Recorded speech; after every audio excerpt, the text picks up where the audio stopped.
135 കോടി രൂപ മുടക്കി 9 നിലയുള്ള എല്ലാ പഞ്ചനക്ഷത്ര സൗകര്യങ്ങളോട് കൂടിയുള്ള ഒരു പുതിയ കെട്ടിട സമുച്ചയം നിർമ്മിക്കുന്നതിന്റെ യുക്തി എന്താണെന്ന് നിങ്ങളൊന്ന് ആലോചിച്ച് നോക്കി. എന്താണ് യുക്തി? ഈ 135 കോടിയുടെ സ്രോതസ് എന്താ? ഇത് കമ്മ്യൂണിസ്റ്റ് പാർട്ടിയാണ്, ഇത് കോൺഗ്രസ് പാർട്ടിയല്ല. എവിടുന്നാണ് ഈ 135 കോടി? എന്നത് CPM എന്ന് പറഞ്ഞ പാർട്ടി ഇവിടെ ഇല്ലാതായിട്ട് അതിന്റെ സ്ഥാനത്തേക്ക് ഒരു കോർപ്പറേറ്റ് കമ്പനി വന്നു എന്ന്.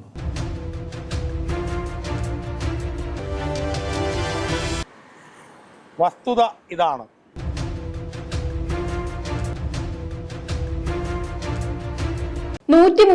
കോടിക്ക് ആഡംബര AKG സെന്റർ ഉദ്ഘാടനം ഏപ്രിൽ 23-ന് തൊഴിലാളി പാർട്ടിയുടെ മുഖ്യമന്ത്രിയായ പിണറായി വിജയൻ.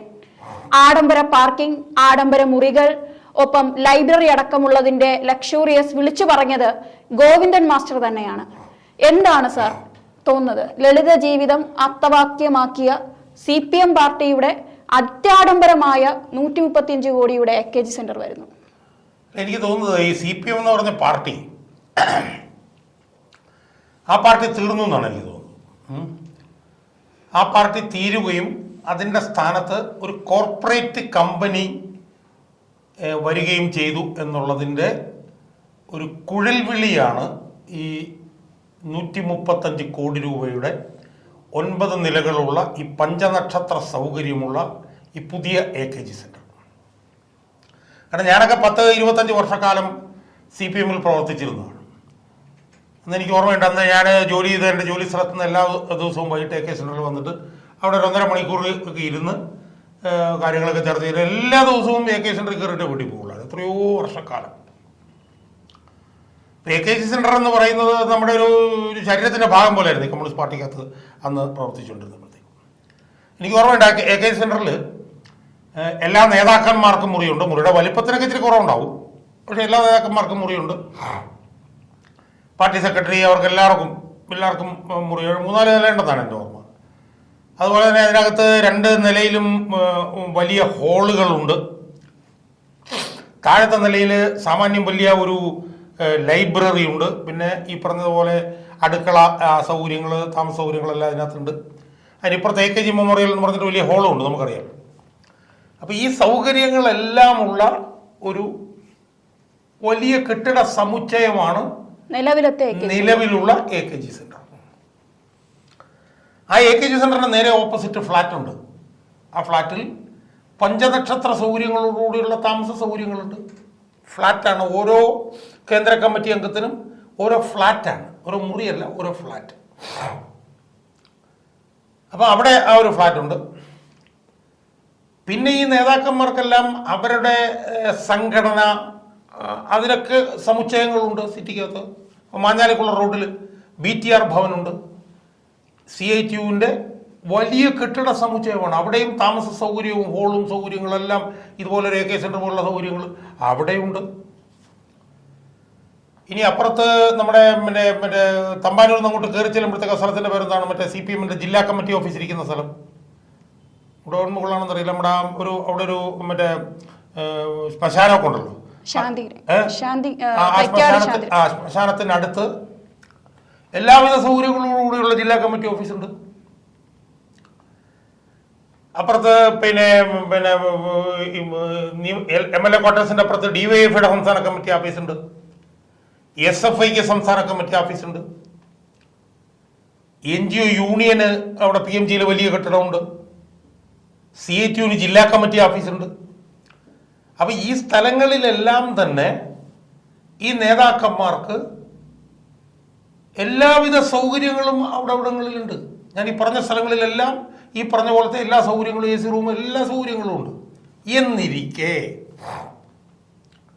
135 കോടി രൂപ മുടക്കി 9 നിലയുള്ള എല്ലാ പഞ്ചനക്ഷത്ര സൗകര്യങ്ങളോട് കൂടിയുള്ള ഒരു പുതിയ കെട്ടിട സമുച്ചയം നിർമ്മിക്കുന്നതിന്റെ യുക്തി എന്താണെന്ന് നിങ്ങളൊന്ന് ആലോചിച്ച് നോക്കി. എന്താണ് യുക്തി? ഈ AKG സെന്ററിനകത്ത് എല്ലാ സൗകര്യങ്ങളും ഇല്ല. അപ്പോൾ അതുകൊണ്ടാണ് ഞാൻ പറഞ്ഞത് CPM എന്ന് പറഞ്ഞ പാർട്ടി ഇവിടെ ഇല്ലാതായിട്ട് അതിൻ്റെ സ്ഥാനത്തേക്ക് ഒരു കോർപ്പറേറ്റ് കമ്പനി വന്നു എന്ന്. 135 കോടി എന്ന് പറയുന്നു. ഈ 135 കോടിയുടെ സ്രോതസ് എന്താ? ഇത് കമ്മ്യൂണിസ്റ്റ് പാർട്ടിയാണ്, ഇത് കോൺഗ്രസ് പാർട്ടിയല്ല, കമ്മ്യൂണിസ്റ്റ് പാർട്ടിയാണ്.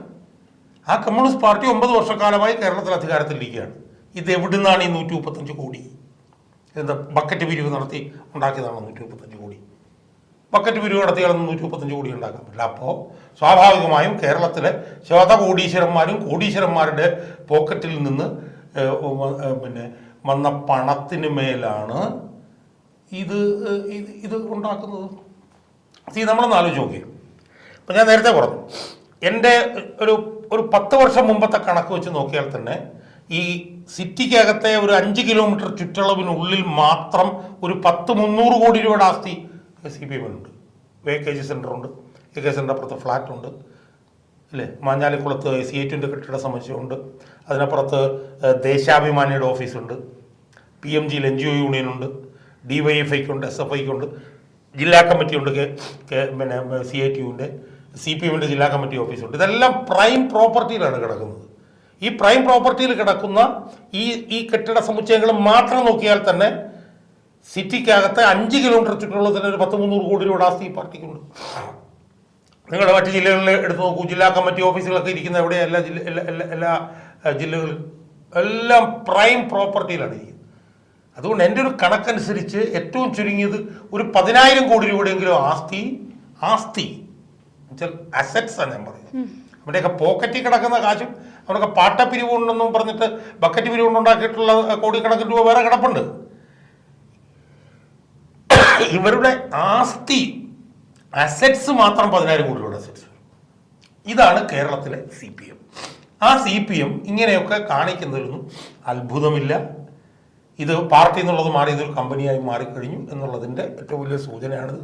പക്ഷെ അതോടൊപ്പം തന്നെ ഞാൻ പലപ്പോഴും പറയുന്ന പോലെ തന്നെ ഈ പാർട്ടിയുടെ മരണമണി മുഴങ്ങി കഴിഞ്ഞിരിക്കുന്നു എന്നുള്ളതിൻ്റെ ഞാൻ നേരത്തെ പറഞ്ഞൊരു കുഴൽവിളിയാണ് ഈ 135 കോടി രൂപയുടെ ഈ സ്മാരകം. പാർട്ടി ഇല്ലാതായി കഴിയുമ്പോൾ സ്മാരകമായി നമുക്ക് നിലനിർത്താൻ കഴിയുന്ന ഒരു സംവിധാനമാണ് അവിടെ ഇപ്പം ഇവർ നിർമ്മിക്കാൻ പോകുന്ന പുതിയ കേസ്. അപ്പൊ അങ്ങ് പറഞ്ഞു വരുന്നത് ഈ 135 കോടിയും അങ്ങ് പറഞ്ഞതുപോലെ ദേശീയ പാർട്ടി പോലും അല്ലാത്ത CPM ആണ്, കേരളത്തിൽ മാത്രം ഒതുങ്ങി കൂടി. എനിക്ക് തോന്നുന്നു ദേശീയ തലത്തിൽ പോലും CPMന്റെ പ്രവർത്തനത്തിന് കേരളത്തിലെ ഫണ്ട് ഉപയോഗിക്കേണ്ടി വരുന്ന ഒരു വലിയൊരു ദാരുണമായ ഒരു അവസ്ഥ കൂടിയുള്ള ഒരു പാർട്ടിയാണ് CPM. അപ്പോഴാണ് ഈ 135 കോടിയുടെ ഇത്രയും വലിയൊരു ആഡംബര കെട്ടിടം. അങ്ങനെയെങ്കിൽ വരും കാലത്ത് ഒരുപക്ഷെ നല്ലൊരു പ്രതിപക്ഷം പോലും ഇല്ലാത്ത കേരളം കോർപ്പറേറ്റുകളുടെ ഒരു ഭരണം ഇനി കാണേണ്ടി വരുമോ എന്നുള്ളതും കൂടെ വലിയൊരു ചോദ്യചിഹ്നമല്ലേ? അല്ലതിലെ നമ്മൾ കാണേണ്ട ഒരു പ്രധാനപ്പെട്ട കാര്യം എന്താണെന്ന് പറയുമ്പോൾ കേരളത്തിൽ ഇന്ത്യയിൽ ആകെപ്പാടെ ഭരണമുള്ളൊരു സംസ്ഥാനം കേരളമാണ്.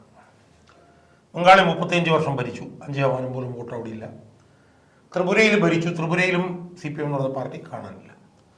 സ്വാഭാവികമായും തലക്കകത്ത് എന്തെങ്കിലും വെളിവുള്ള നേതാക്കന്മാരുള്ള പാർട്ടിയായിരുന്നു CPM എങ്കിൽ ഈ 135 കോടി രൂപ പിരിച്ചിട്ട് ആ പൈസ ബംഗാളിലും ത്രിപുരയിലും പാർട്ടി പ്രവർത്തനത്തിൽ നടത്തിക്കൂടായിരുന്നു. ബംഗാളിൽ വേണമെങ്കിൽ പുതിയ കുറച്ച് ചില്ലറ കെട്ടിടങ്ങൾ പണിയാൻ വേണ്ടിയിട്ട് ഈ പൈസ ഉപയോഗിച്ചുകൂടായിരുന്നു. ത്രിപുരയിൽ രാഷ്ട്രീയ പ്രവർത്തനത്തിന് വേണ്ടി ഇത് ഉപയോഗിച്ചുകൂടായിരുന്നു.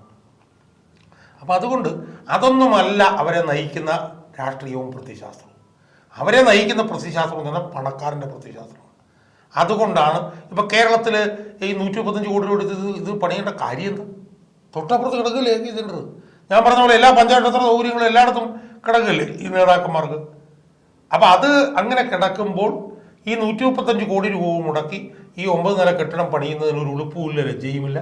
ഇതിനോട് പാർട്ടി മെമ്പർമാരെങ്ങനെ പ്രതികരിക്കും, പാർട്ടി അണികൾ എങ്ങനെ പ്രതികരിക്കും, ജനങ്ങൾ എങ്ങനെ പ്രതികരിക്കും? അത് സംബന്ധിച്ചൊന്നും ഒരു ഉളുപ്പുമില്ലാത്ത ഒരു നേതൃത്വം ആണ് ഇതിനെ നയിക്കുന്നത് എന്നുള്ളതിൻ്റെ ഏറ്റവും പുതിയ ഉദാഹരണമാണ് ഇത്. അതുകൊണ്ടാണ് ഞാൻ പറഞ്ഞത് ഇതിനി അധികം ആയുസില്ല. അതാണ് ഞാൻ ഉദ്ദേശിച്ചത്. അതായത് നമ്മൾ കേന്ദ്ര ഗവൺമെന്റ് കാര്യം എടുക്കുമ്പോൾ ഇപ്പൊ പെട്രോളിന്റെ ആയിരുന്നാലും അതും ഇതൊക്കെ വില കൂടുമ്പോൾ നമ്മൾ പല കാര്യങ്ങളും പറയാറുണ്ട്. കോർപ്പറേറ്റുകളാണ് ഭരിക്കുന്നത്. ഇവർ തന്നെ CPM തന്നെ വലിയ രീതിയിലൊക്കെ ആക്ഷേപം ഉന്നയിച്ചുകൊണ്ടിരിക്കുന്ന ഒരു കാര്യം കൂടെയാണ്. അപ്പോഴാണ് കേരളത്തിൽ ഇത്രയും ആഡംബര പഞ്ചനക്ഷത്ര സൗകര്യങ്ങളുള്ള ഒരു കെട്ടിടം നിർമ്മിക്കാൻ CPMന്റെ കയ്യിൽ പണം ഉണ്ടായില്ല. ഇത്രയും വലിയൊരു 135 കോടിയൊന്നും എടുക്കാൻ കഴിയുന്ന ഒരു പാർട്ടിയല്ല CPM എന്നുള്ളത് നമുക്ക് സ്വാഭാവികമായി തന്നെ മനസ്സിലാവുന്ന കാര്യമാണ്. അങ്ങനെയെങ്കിൽ കോർപ്പറേറ്റുകളുടെ നല്ലൊരു ശതമാനം പണം ഇതിലേക്ക് വന്നു ചേർന്നിട്ടുണ്ടെങ്കിൽ നാളെ ഈ CPM ഭരിക്കേണ്ടി വന്നാൽ, കേരളം ഭരിക്കേണ്ടി വന്നാൽ അത് കോർപ്പറേറ്റുകളുടെ കൂടെ ഭരണമായി മാറില്ലേ എന്നുള്ളതാണ്. പല കാര്യങ്ങൾക്കും ജനജീവിതത്തെ ബുദ്ധിമുട്ടിക്കുന്ന പല തീരുമാനങ്ങൾക്കും CPM ഒരുപക്ഷെ അത് വിധേയപ്പെട്ടു പോകില്ലേ എന്നുള്ളതാണ് ചോദ്യം. അല്ല, അതിലെ ഈ കേരളം ഇനിയും ഒരിക്കൽ കൂടി CPM ഭരിക്കേണ്ടി വന്നാൽ എന്നുള്ള ചോദ്യത്തിന് യാതൊരു പ്രസക്തിയുമില്ല. അത് ചർച്ച ചെയ്യാൻ ഞാൻ താല്പര്യപ്പെടുന്നില്ല. കാരണം കേരളത്തിലെ ജനങ്ങൾ, അത് CPM ആയാലും കോൺഗ്രസ് ആയാലും BJP ആയാലും ആരായാലും, കേരളത്തിലെ ജനങ്ങൾ ഇനി ഈ പാർട്ടിയെ ഒരു കാരണവശാലും അധികാരത്തിൽ കൊണ്ടുവരില്ല. അത് അവരുടെ കഴിഞ്ഞ 10 വർഷത്തെ കാലത്തെ അനുഭവമാണ്. പിന്നെ CPM ഇനി വന്നാൽ കോർപ്പറേറ്റ് എന്നുള്ളതല്ല, CPM ഇപ്പോൾ തന്നെ ഔട്ട് ആൻഡ് ഔട്ട് കോർപ്പറേറ്റ് ആണ്. അതാണ് ഞാൻ പറഞ്ഞുകൊണ്ടിരിക്കുന്നത്. ഔട്ട് ആൻഡ് ഔട്ട് കോർപ്പറേറ്റ് ആയിട്ടുള്ള ഒരു പാർട്ടിയാണ് ഇവർ എന്നുള്ളത് കൊണ്ടാണ് ആ കോർപ്പറേറ്റുകളുടെ പണം പിടിച്ചിട്ട് ഇവർ 135 കോടി രൂപയ്ക്ക് ഇത് ചെയ്യുന്നത്. അപ്പം അതുകൊണ്ട് പാർട്ടി മാറി കോർപ്പറേറ്റ് പാർട്ടിയായി കഴിഞ്ഞിരിക്കുന്നു. അതുകൊണ്ട് ഇനി അതിന് വലിയ ആയുസില്ല എന്നുള്ളതാണ് എൻ്റെ വാദം. അല്ലാതെ നാളെ അധികാരത്തിൽ വരുമ്പോൾ കോർപ്പറേറ്റ് എന്നുള്ളതിന് യാതൊരു പ്രസക്തിയില്ല. കാരണം ഇപ്പോൾ തന്നെ കോർപ്പറേറ്റാണ്. കോർപ്പറേറ്റുകളുടെ താല്പര്യം മാത്രമാണ് ഇപ്പോൾ തന്നെ ഇവിടെ നടപ്പിലാക്കി കൊടുത്തുകൊണ്ടിരിക്കുന്നത്. ആ കോർപ്പറേറ്റുകളുടെ ചെലവിലാണ് ഇവിടെ ജീവിച്ചുകൊണ്ടിരിക്കുന്നത്.